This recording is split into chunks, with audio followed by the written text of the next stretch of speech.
The Relative Strength Index, commonly known as RSI, is a powerful tool in technical analysis. RSI is a momentum oscillator that measures the speed and change of price movements in financial markets. It was developed by J. Wells Wilder Jr. in 1978 and has become one of the most widely used technical indicators among traders worldwide. The RSI oscillates between 0 and 100, providing signals about potential market conditions. As market conditions change, the RSI moves up and down, helping traders identify potential trading opportunities. When we apply RSI to a price chart, we can see how it tracks momentum and identifies potential overbought and oversold conditions. The primary application of RSI is to identify potential overbought conditions above 70 and oversold conditions below 30, helping traders time their entry and exit points. The Relative Strength Index formula appears simple, but contains several important components. The formula calculates RSI as 100 minus 100 divided by 1 plus RS. RS stands for relative strength, which is the ratio of average gains to average losses over a specified period. This ratio compares the strength of upward price movements to downward price movements. The standard RSI calculation uses 14 periods. These periods can be days, hours, or any other time frame. There are two calculation methods for RSI. The first calculation requires a simple average of gains and losses over the initial period. Subsequent calculations use a modified moving average, which gives more weight to recent data. For the first calculation, we simply sum all gains over the 14-period interval and divide by 14. Similarly, we sum all losses and divide by 14. For subsequent calculations, we use a smoothing method that is similar to an exponential moving average. The same smoothing is applied to the average loss calculation. Let's visualize the entire calculation process. We start with price data, then calculate price changes to identify gains and losses. Next, we calculate the average gain and average loss using the appropriate method. We then divide the average gain by the average loss to get the relative strength. Finally, we apply the RSI formula to convert the RS value to an oscillator between 0 and 100. This calculation is repeated with each new price data point to create the RSI indicator line. The Relative Strength Index, or RSI, is interpreted based on key threshold values that indicate potential price reversals. Traditionally, RSI values above 70 indicate overbought conditions. When the market is overbought, prices have risen significantly and may be due for a reversal or pullback. Conversely, RSI values below 30 indicate oversold conditions. In oversold markets, prices have fallen substantially and may be poised for a reversal or bounce. Let's see how RSI signals appear on a price chart. The RSI indicator is typically displayed below the price chart with levels at 70 and 30. When RSI rises above 70, it enters the overbought zone. Here, the market is considered overextended to the upside. After an overbought signal, prices often experience a reversal or pullback, making it a potential selling opportunity or a time to reduce long positions. Similarly, when RSI drops below 30, it enters the oversold zone. In this case, the market is considered overextended to the downside. Following an oversold signal, prices typically experience a reversal or bounce, presenting a potential buying opportunity. RSI divergence occurs when price action and the RSI indicator move in opposite directions. Bullish divergence occurs when price makes a lower low, but the RSI makes a higher low. Notice how the price makes a lower low, indicating continued downward momentum. But when we look at the RSI, we see a higher low forming, suggesting weakening downward momentum. This bullish divergence often signals a potential reversal from a downtrend to an uptrend. Bearish divergence, on the other hand, occurs when price makes a higher high, but the RSI makes a lower high. Here, the price makes a higher high, suggesting continued upward momentum. But the RSI forms a lower high, indicating weakening upward momentum. This bearish divergence often signals a potential reversal from an uptrend to a downtrend. The strength of divergence signals depends on several factors. To summarize the key points about RSI divergence, RSI failure swings are specific patterns that can signal potential trend reversals in price action. A bullish failure swing is a four-step pattern that forms at the bottom of a downtrend.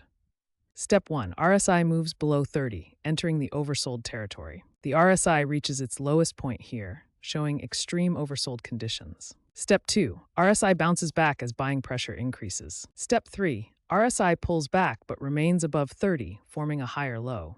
This is crucial as it shows diminishing selling pressure. Step 4. RSI breaks above its previous high, confirming the bullish failure swing and signaling a potential uptrend. This pattern typically signals a bullish reversal in price action, suggesting it may be time to consider long positions. A bearish failure swing is essentially the inverse of the bullish pattern and forms at the top of an uptrend.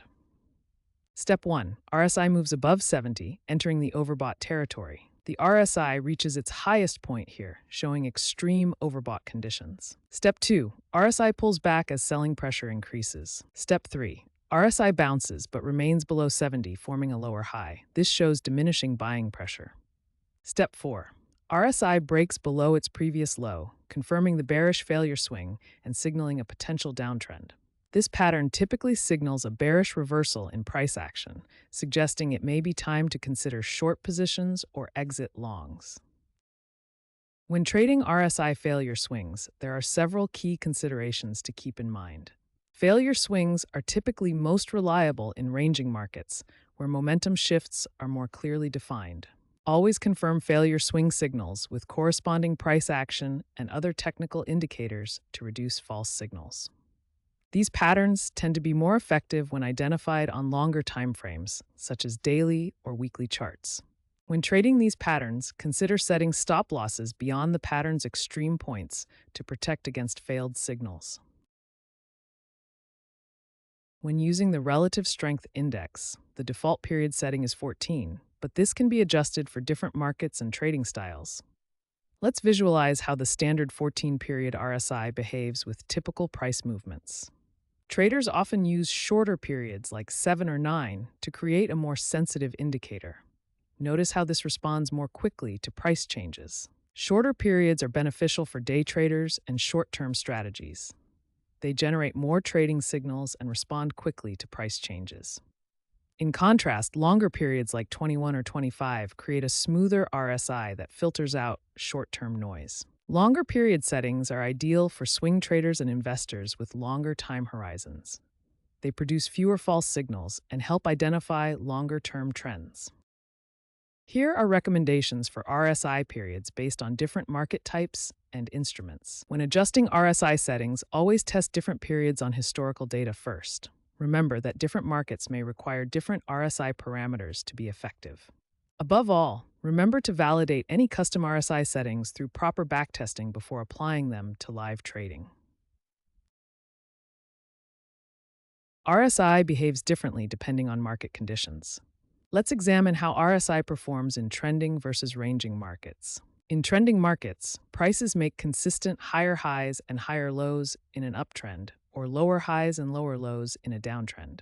When a market is trending strongly, RSI can remain in overbought or oversold territory for extended periods. In trending markets, traditional overbought and oversold signals become less reliable for identifying reversal points. Ranging markets, on the other hand, oscillate between defined support and resistance levels without establishing a clear trend. In these conditions, RSI tends to oscillate more regularly between overbought and oversold levels.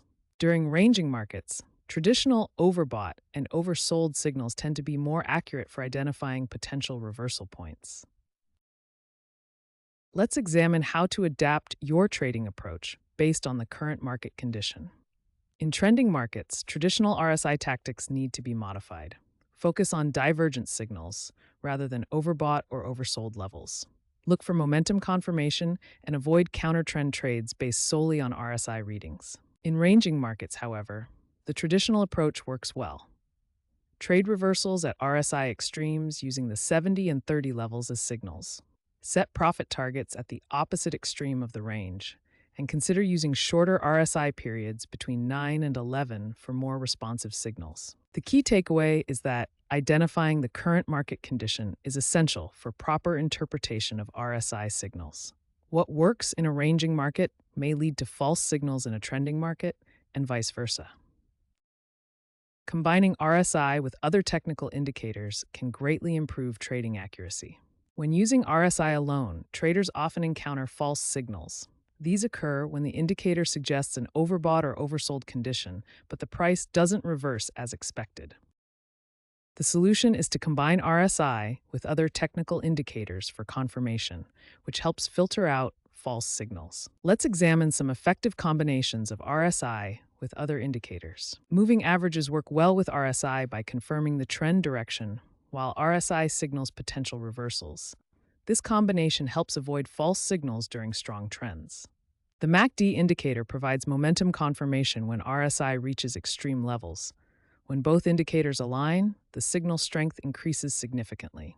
Support and resistance levels add price structure context to RSI signals, helping traders identify high-probability reversal zones.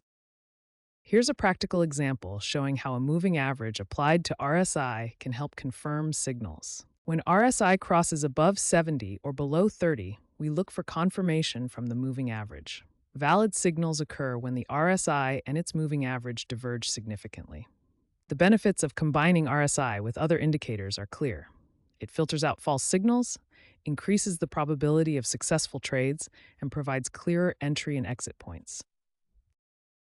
The RSI is a powerful tool, but it's important to understand its limitations. RSI can generate false signals, especially in trending markets, as it's a lagging indicator derived from price. Notice how RSI can cross below 30 or above 70, suggesting buy or sell signals, yet the price may continue its trend, leading to premature entries.